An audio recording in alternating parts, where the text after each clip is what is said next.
This is Larry Henares making your day with part 5 of an article I wrote on the Milk Wars. Chapter, Nestle in the Philippines. My dear friends, in 1981, the WHO UNICEF passed the International Code on the Marketing of Breast Milk Substitutes and other related products. 5 years later, in 1986, the martial law regime of dictator Ferdinand E. Marcos was dislodged by the EDSA revolution after a nightmare of 14 years of martial law. In the same year, 1986, the revolutionary government of President Corazon Aquino, the first woman president of the Philippines, signed into law Executive Order 51, known as the Philippine Milk Code. The first implementing rules and regulations exempted milk companies from compliance with the law in what was supposed to be a temporary period of time in which the milk companies adjusted their timetables before they are forced to comply with the new law. For 19 years, the law was honored more in the breach than in the observance, because no new implementing rules existed, largely to the presence of a Nestle representative in the technical working group. During those 19 years, 11 versions of a revised IRR were drafted, considered, and rejected by the technical working group. In the meantime, Nestle continued to push its weight around.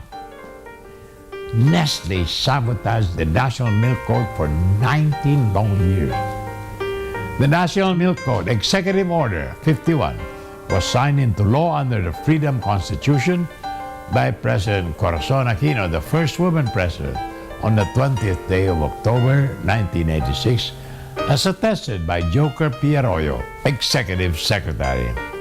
The Interagency Committee, headed by Alfredo R. A. Bengson, Secretary of Health, issued the first implementing rules and regulations, IRR, to EO 51.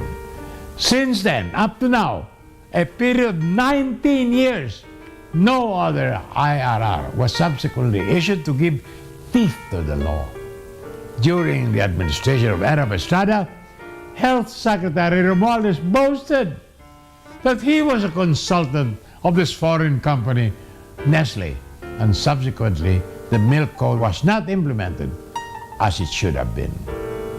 A Nestle representative was chosen to be in the Technical Working Group, TWG, to formulate the IRR. As a result of his presence, for years and years, 11 versions of a draft of the new IRR were kicked around and set aside by the Bureau of Food and Drugs and Nestle. More about this after these messages.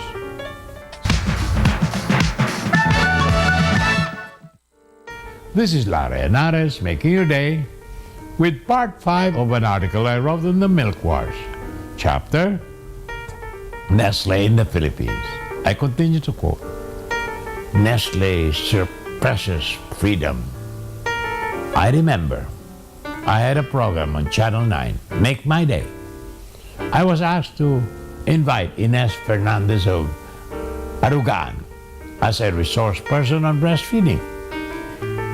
She held up a sign saying, Nestle kills babies.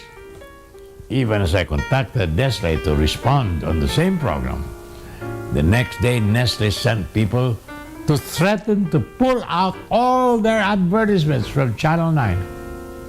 The station panicked and moved to cancel my show. Fortunately, I was able to contact Johnny Santos, who was then president of the Nestle Philippines.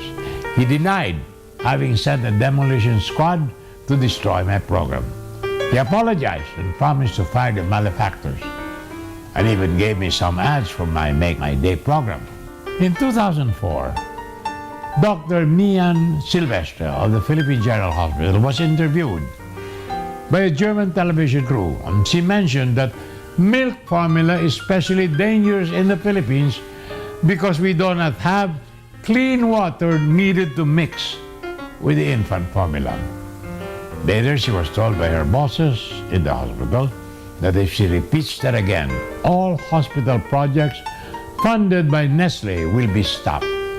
It was explained to her that her remarks over German television was relayed by the German subsidiary of Nestle to Nestle Philippines, which told the hospital authorities in no uncertain terms to keep Mian Silvestri quiet. Now that is the type of fascist organization Nestle is. More tomorrow, my dear friends. This is Larry Henares, making your day, saying good day, God bless you. Thank you very much for being with us. Till next time, hasta la bye-bye.